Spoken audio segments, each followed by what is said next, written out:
Rainbow ವ್ಯಾಲಿಯಲ್ಲಿ ಯೂನಿ ಎಂಬ unicorn ಇತ್ತು. ಅವಳು ಪ್ರಾಂಕ್ಗಳ ರಾಣಿ. ಅವಳ ಗೆಳೆಯರಾದ ಬಿಂಕಿ ಮೊಲ ಮತ್ತು ಹೂಟಿಗೂಬೆ ಪಾಪ ಯಾವಾಗಲೂ ಯೂನಿಯ ಜೋಕ್ಗಳಿಗೆ ಬಲಿಯಾಗ್ತಿದ್ರು. ಒಂದು ದಿನ ಯೂನಿಗೆ ಒಂದು ಭರ್ಜರಿ ಐಡಿಯಾ ಬಂತು. ಅವಳು ಒಂದು ದೊಡ್ಡ ನೇರಳೆ ಪೈ ಮಾಡ್ಬಿಟ್ಟು ಮೇಯರ್ ಮಧ್ಯದಲ್ಲಿ ಇಟ್ಟುಬಿಟ್ಟಳು.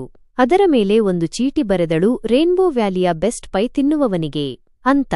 ಬಿಂಕಿಯ ಮೂಗಿಗೆ ಆ ಪರಿಮಳ ಬಡಿಯಿತು. ಇದು ನನ್ನದೇ ಬೇಟೆಯಾ ಅಂತ ಅವನು ಪೈಗೆ ಒಂದು ದೊಡ್ಡ ತುತ್ತು ಕೊಟ್ಟ. ಸ್ಪ್ಲಾಟ್! ಅವನ ಮುಖದ ಮೇಲೆ ನೀಲಿ ಬಣ್ಣದ ಚಿಮ್ಮಿತು. ಯೂನಿಯೇ ಅಂತ ಬಿಂಕಿ ಕೂಗಿದ. ಯೂನಿ ಬುಡಕೆ ಬಲೆಯ ಹಿಂದೆ ನಗ್ತಾ ಇದ್ಲು. ಅಷ್ಟರಲ್ಲಿ ಹೂಟಿ ಬಂತು. ಬಿಂಕಿಯ ನೀಲಿ ಮುಖ ನೋಡಿ ನಗ್ತಾ, ನೀನು ನೇರಳೆ ಗುಂಡಿಗೆ ಬಿದ್ದೆನಾ ಅಂತ ಕೇಳಿತು. ಹೂಟಿ, ನೀನು ಟ್ರೈ ಮಾಡು ಅಂತ ಬಿಂಕಿ ಹೇಳಿತು. ಹೂಟಿ ಪೈಗೆ ಬಾಯಿ ಹಾಕಿತು. ಸ್ಪ್ಲಾಟ್! ಅವನ ಮೇಲೆ ಹಸಿರು ಬಣ್ಣದ ಚಿಮ್ಮಿತು. ಈಗ ಹಸಿರು ಹೂಟಿ ಮತ್ತು ನೀಲಿ ಬಿಂಕಿ ನಿಂತುಬಿಟ್ಟರು. ಯೂನಿ ನಗ್ತಾ ಬಂದು, ಸರ್ಪ್ರೈಸ್, ದೊಡ್ಡ ಪೈ ಪ್ರ್ಯಾಂಕ್ ಅಂತ ಹೇಳಿತು. ಅವರೆಲ್ಲರೂ ನಕ್ಕರು. ಆದ್ರೆ ಮುಂದಿನ ಸಲ ಯೂನಿ ಪ್ರ್ಯಾಂಕ್ ಮಾಡಿದ್ರೆ ಎಚ್ಚರಿಕೆಯಿಂದ ಇರೋದಕ್ಕೆ ಮರೆಯಲಿಲ್ಲ.